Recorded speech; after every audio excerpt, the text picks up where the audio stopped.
ಎಲ್ರಿಗೂ ನಮಸ್ಕಾರ. ಬೆಳಗಾವಿ ಜಿಲ್ಲೆಯ ಮೂಡಲಗಿ ತಾಲೂಕಿನ ಹತ್ತಿರ ಇರುತ್ತ ರಾಜ್ಯ ಹೆದ್ದಾರಿ ಮೇಲೆ ನಿನ್ನೆಯಿಂದ ಕರ್ನಾಟಕ ರಾಜ್ಯ ರೈತ ಸಂಘದ ನೇತೃತ್ವದಲ್ಲಿ ಕಬ್ಬು ಬೆಳೆಗಾರರು ಪ್ರತಿಭಟನೆಯನ್ನ ಮಾಡ್ತಾ ಇದ್ದಾರೆ. ಕಾರಣ ಇಷ್ಟೇ, ಪಕ್ಕದ ಮಹಾರಾಷ್ಟ್ರದಲ್ಲಿ 3,500 ದರ ಕೊಟ್ಟು ಅವರು ಕಬ್ಬನ್ನು ಖರೀದಿ ಮಾಡ್ತಾ ಇದ್ದಾರೆ. ಕರ್ನಾಟಕದಲ್ಲಿ ಯಾಕೆ ಮಾಡ್ಲಿಕ್ಕೆ ಆಗ್ತಾ ಇಲ್ಲ ಮತ್ತು ಕರ್ನಾಟಕದ ಕಾರ್ಖಾನೆಗಳು ಕೂಡ 3,500 ರೂಪಾಯಿ ಕೊಡಬೇಕನ್ನುವಂಥದ್ದು ಒಂದು ಬೇಡಿಕೆ ಇದೆ. ಈ ಹಿನ್ನೆಲೆಯಲ್ಲಿ ಕಳೆದ ಹಲವು ದಿನಗಳಿಂದ ಜಿಲ್ಲಾಡಳಿತ ಮತ್ತು ಜಿಲ್ಲೆಯ ಮಂತ್ರಿಗಳು ಮತ್ತು ಸಕ್ಕರೆ ಕಾರ್ಖಾನೆ ಮಾಲೀಕರನ್ನ ಕೂಡ ಅವರು ಭೇಟಿಯಾಗಿ ವಿನಂತಿ ಮಾಡಿ ಕೊನೆಯ ಅಸ್ತ್ರವಾದಂತ ಹೋರಾಟದ ಹಾದಿಯನ್ನು ಅವರು ತುಳಿದಿದ್ದಾರೆ. ನಿನ್ನೆ ಸುಮಾರು 20-25 ಸಾವಿರ ಜನ ಸೇರಿದ್ರು. ರಾಜ್ಯ ಹೆದ್ದಾರಿಯನ್ನು ಬಂದ್ ಮಾಡಿದ್ರು ಕೂಡ ಜಿಲ್ಲೆಯಿಂದ ಯಾವೊಬ್ಬ ಚುನಾಯಿತ ಜನಪ್ರತಿನಿಧಿಗಳು ಅದರಲ್ಲಿ ಭಾಗವಹಿಸಲಿಲ್ಲ. ಯಾಕೆ ಅಂತ ಕೇಳಲಿಲ್ಲ.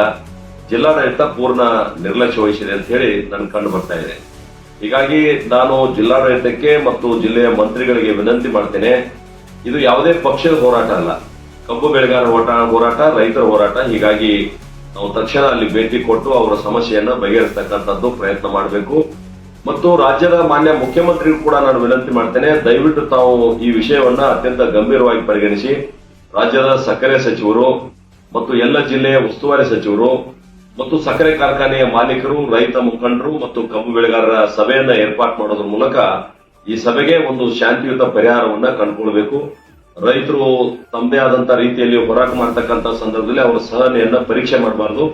ದಯವಿಟ್ಟು ಇದ್ರ ಬಗ್ಗೆ ಗಂಭೀರವಾದ ಚಿಂತನೆ ಆಗಿ ಇವತ್ತೇ ಆ ಸಮಸ್ಯೆಗೆ ಪರಿಹಾರ ಹುಡುಕ್ಬೇಕಂತೇಳಿ ನಾನು ಕೂಡ ತಮ್ಮಲ್ಲಿ ವಿನಂತಿಯನ್ನು ಮಾಡ್ತೇನೆ ಒಬ್ಬ ಸಂಸದನಾಗಿ. ಮತ್ತು ಇವತ್ತು ಈ ಸಮಸ್ಯೆ ಬಗೆಹರಿಲಿಲ್ಲ ಅಂತಂದ್ರೆ ನಾವು ಕೂಡ ಹೋರಾಟದಲ್ಲಿ ಪಾಲ್ಗೊಳ್ಬೇಕಾಗ್ತದೆ ಅನ್ನುವಂತ ಮಾತನ್ನು ಕೂಡ ಈ ಸಂದರ್ಭದಲ್ಲಿ ಹೇಳಿ, ರೈತರ ಹೋರಾಟ ಯಶಸ್ವಿ ಆಗಲಿ. ಇದು ಪಕ್ಷಾತೀತವಾದಂತಹ ಹೋರಾಟ. ಹೀಗಾಗಿ ಆ ಹೋರಾಟಕ್ಕೆ ಎಲ್ಲರೂ ಕೂಡ ಕೈ ಜೋಡಿಸಿ ನಮಗೆ ಸಿಗ್ತಕ್ಕಂಥ ನ್ಯಾಯವಾದ ಬೆಲೆಯನ್ನ ಪಡೆಯುವಲ್ಲಿ ನಾವು ಯಶಸ್ವಿ ಆಗೋಣ ಅಂತ ಹೇಳಿ ರೈತರಲ್ಲೂ ಕೂಡ ನಾನು ವಿನಂತಿ ಮಾಡ್ತೇನೆ. ಶಾಂತಿಯುತ ಹೋರಾಟವನ್ನ ಮಾಡುವುದರ ಮುಖಾಂತರ ನಮ್ಮ ಬೇಡಿಕೆಯನ್ನು ಈಡೇರಿಸಿಕೊಳ್ಳೋಣ ಅಂತಕ್ಕಂಥ ಮನವಿಯನ್ನು ಕೂಡ ಮಾಡಿ ಹೋರಾಟಕ್ಕೆ ನಾನು ಕೂಡ ಯಶಸ್ವಿ ಆಗಲಿ ಅಂತ ಶುಭವನ್ನ ಹಾರೈಸ್ತೇನೆ. ನಮಸ್ಕಾರ.